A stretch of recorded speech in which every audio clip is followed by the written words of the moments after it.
Hi, everyone. My name is Sarah Polcari, and I am the Assistant Director in the Career Development Center. And today we're going to be talking about how to translate your work study experience as professional experience, whether it's on your resume or part of your networking pitch. You are absolutely doing incredible and valuable work, and it certainly counts as experience when you're thinking about applying for jobs and internships. This is absolutely something that you want to be telling employers about. So today we're going to be talking about how to enhance your skill toolkit. What are some things that you're learning? We're going to dive deeper on some of those technical skills, communication skills, customer service skills. We're also going to talk about how you're building new relationships with mentors. And we're going to also talk about how to showcase your work experience on your resume, where your bullet points are going to be telling the story.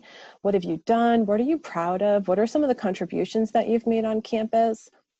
We'll also talk about how to develop your personal brand like a pro. So your work study student experience absolutely can leave a legacy in the department that you're working in, but it comes down to what are you contributing, what are you proud of, and what kind of impact are you making on the team and the department in general. But first, I wanted to give an introduction to myself as someone who is also a former work study student. I started working in an alumni office, and I worked a phone-a-thon and worked in development for 4 years when I was an undergrad. And this experience that I had on campus was really transformative to me in being a young professional. I learned incredible skills from administrative to working as a young professional with communication skills, like talking to people who had way more experience than I did. Oftentimes I would get a phone call from the president of the college asking to speak to someone on the team, and I had to be able to transfer those calls as professionally as possible and try not to make mistakes. But it was really, really eye-opening, and I'm so grateful for the 4 years that I had where I just was able to build that foundation. And it was really interesting because I really fell in love with what I did in that role. And here I am now, years later, where I'm still continuing my professional path in career development, but also in higher education. So I've moved around a little bit, but I really fell in love with academia and working with students and being on a college campus as a work study student. So you just never know where this path is going to lead you. As a work study student, you're gaining incredible skills, you're meeting people, you're part of a business. You know, there's so many cool assets to what you're doing. You may not even realize it. And I just want to show you as me being an example that it can be really surprising to see what aspects of the job you're really falling in love with and that you are really good at. So it's always good to just kind of be in tune to what you're doing, what are you enjoying. And we'll get a little bit more into advocating for different projects, but you know, just to start thinking about your experiencing now and how is it going to leverage you out in the professional world. So what are some ways that you can enhance your toolkit? So I want you to think about, what are you learning? What does a typical shift look like for you when you come either into the office or whether you're working in the library or the sports complex?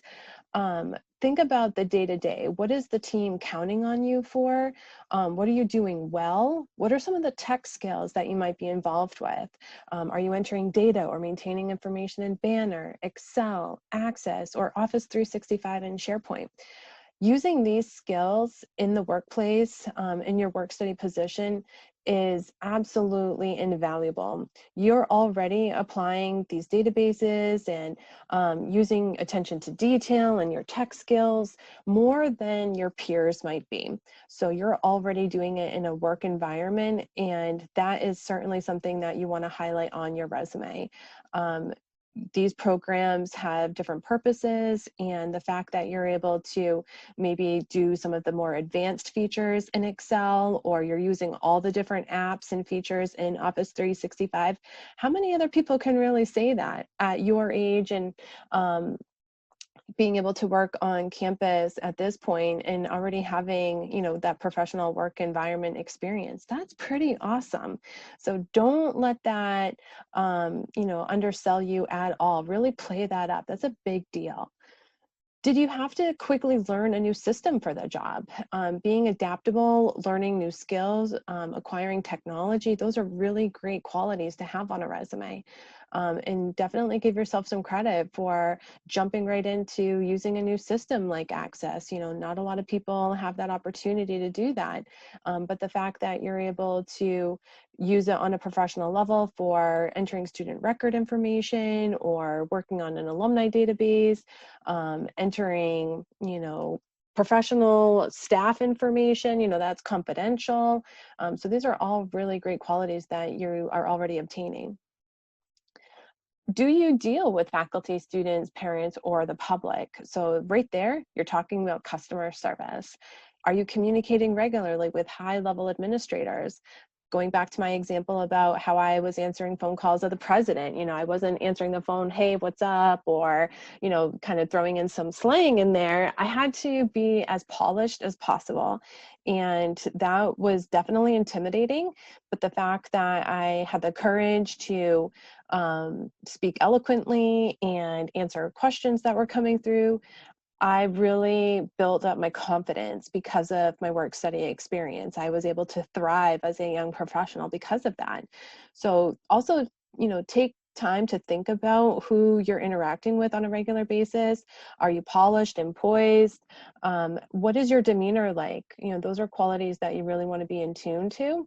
And that's going to leverage you again to the professional work environment, no matter where your path is leading you. You're already practicing these skills. So something I want you to think about is, where have you been forced to learn, grow, overcome challenges, or adapt? Being able to get through those situations as a work study student is only going to make you a stronger professional.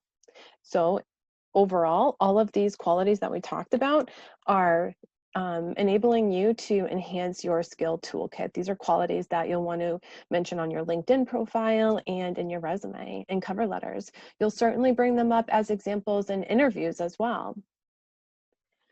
So now I want you to think about how you're building new relationships, finding mentors, and networking. So it's all about who you know. We know that this is kind of that catchphrase in the professional world, where so many opportunities are found through mentors and people within your circle. So you really want to take the time to get to know the professional team. This is a lifelong skill that you're able to start working on now. So you don't want to just show up to your shift and, check in and just do the same thing over and over.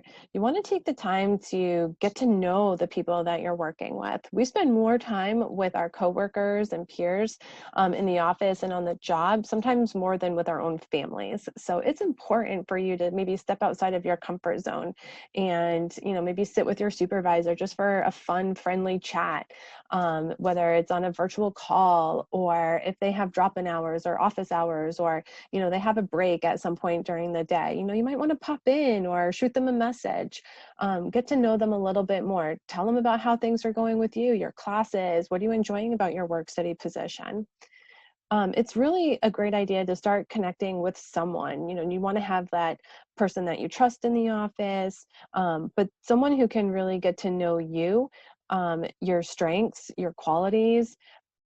These are actually the potential future authors of your letters of recommendation. So if they don't get to know you and you don't get to know them, it's not really going to be that fluid relationship where you would feel comfortable down the road to ask them for a letter of recommendation, whether you're thinking graduate school, service, employment, any one of those things. A lot of times people pull from their work study supervisors, colleagues, other people on the team. Maybe there's grad assistants in the office. But if they don't get to know you, it's not going to be that ideal opportunity. So take the time to get to know them. They also are there to help coach and guide you. So if you haven't heard of the phrase mentorship, this really summarizes it. People who want to guide you, answer questions with you about the day-to-day professional aspects, how they got to where they are today, what do they love about working in higher ed. They are there to train you as well. It's a little bit different than a internship maybe, but having a mentor in the office or somewhere in the department is really going to help you down the road. I had many mentors when I had my work study position, people that I really could trust and rely on, and it made going to my work study job so much more enjoyable. And case in point, they were able to write me letters of recommendation when it came time for me to move on to other opportunities. And I'm so grateful. I still stay in touch with the people that I worked with way back when. This is also the start of your networking circle. So if you're someone who's on LinkedIn, or you're thinking about who works in your field of interest, and it could be the people from your work study position, but it's also important to think about, again, going back to developing relationships with them, they know people in other industries too. So if they figured out that, through conversation and getting to know you more, that you were really interested in working in a museum, and they happen to know someone who works in a museum, they would probably do anything to help you and foster that relationship with the contact that they have, so that you find something that you enjoy as well and could set up an informational interview or potential internship opportunity.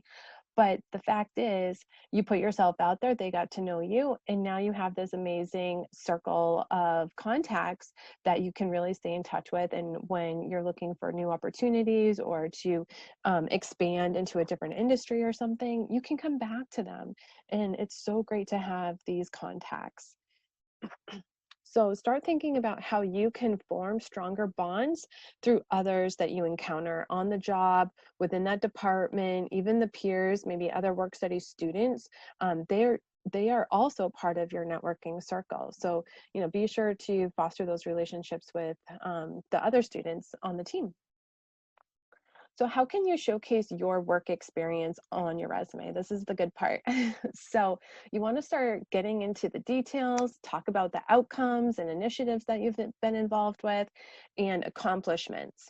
So this is a great opportunity to reflect and think about times where you overcame a challenge or dealt with a maybe difficult faculty member. You were working under deadlines. You had a great idea and you took the initiative on planning an event for the department, maybe along with your supervisor or the other work study students. There's endless possibilities here. And when you think about how do I articulate this on my resume, we want to think about those buzzwords. So I have some examples here on the slide about entering student record information accurately into the system. That sounds pretty great, rather than, just something that is a little bit more general and vague and not as exciting. So we want to think of those strong adjectives that will really enhance and tell the story of what you've done, what you've contributed, how did you support the team. When we think about the main projects and priorities that you have at your work study position, what would happen if those things didn't get done and you weren't there? So that might help kind of shift and strategize some of the things that you want to talk about on the resume. How are you, the person who saves the day, or the person that they can always count on to do X, Y, and Z? These are some examples that might get you started and to think about what you want to talk about on your resume. But these are some of the key details that you may have just, figured, oh, I'm just filing this information, or I just answer the phone. But now it's time to go deeper and think about, who am I talking to on a regular basis? How do I have all of the information, and am I being a resource? So again, those are great ways and important details to talk about on the resume. Future employers are going to love seeing that. And finally, how can you develop your personal brand like a pro? So what do you want to be known for as the work study student who did what? A lot of times the staff members at Stonehill have multiple work study students, or we've had them, year after year. And the students that have interned, or excuse me, that have been a work study student in our office, we still remember them by name and with the projects that they helped with us. It's pretty awesome. But they're known for different things. And so as a current work study student, you might want to think about, what is my legacy going to be? How am I showing interest in taking the initiative on projects? So a work study supervisor definitely values the person who takes pride in their work, who goes above and beyond, to kind of be 2 steps ahead of even the staff member, to say, hey, I know that you're anticipating, XYZ to get done before Friday, and I've already done most of the work. Here's my project update. Things like that will really save so much time and help the department be more efficient with your help. So you are such an intricate part of the team, and taking the initiative and checking your work and being extremely thorough and being on time and ahead of deadlines is really going to help them out. And they're going to remember that. And those are the qualities that they can certainly talk about in letters of recommendation or being a referral down the road for you. These are the points that they're going to take you up on and remember what you contributed. Even asking questions during your work study shift. Why are we doing this? I have another idea on maybe how to be more efficient and save time or money and resources on things. Ask for follow through. How did that project go that I was working on? Again, that could be information that you talk about on your LinkedIn or in your resume, because there's so much value here. Again, if they didn't have you, where would those projects have been, or maybe even not have been able to be accomplished, but with your help, it got done. So you also want to think about positively interacting with the team. Are you the friendly, warm, energetic person who comes in and says hello to everybody, and says goodbye at the end of your shift? Even little details like that really make a difference. And how do you treat fellow students on the team? Do you enjoy doing group work with them? Are you help training new work study students as they get hired on? Those are great things to think about as well. And always, always, always act professional. You never know who's on the other side of the table, who's on the other side of the phone, who's receiving this email. Being thorough in your communication and response and follow-up is so important. And again, as a work study student, you already have a step up on some of your peers who don't have this incredible opportunity to work in an office environment or have that type of work experience. And I think also saying thanks and showing gratitude also says a lot about a person and their integrity. And I always wanted to be the student that they remembered when I was a work study. And, there were so many times where I would thank them for training me, or thanking them for showing me a new skill, or having me be involved in the major event that was going on. At the end of my experience, when I was ready to graduate, I sent each of them a thank you note and showed gratitude for having me learn throughout those 4 years. And I was just really, really grateful for the time that I had with them, because I really tried to make the most of it. So saying thanks and showing gratitude also leaves a positive, long-lasting impression of who you are and your personal brand in general. And supervisors will definitely take that to heart. And when it comes time for your post-grad plans or being a referral for you down the road, these are things that, they're certainly going to pick up on and, go the extra mile for you. So I hope that helps. I really thank you for your time today and listening in on this conversation. And I hope you feel more empowered and excited to really make the most of the rest of your work study experience. If you have any questions, feel free to reach out to me. And I would be happy to help you with your resume or your LinkedIn, and really diving deeper on talking about your work study experience as a young professional. Thanks so much.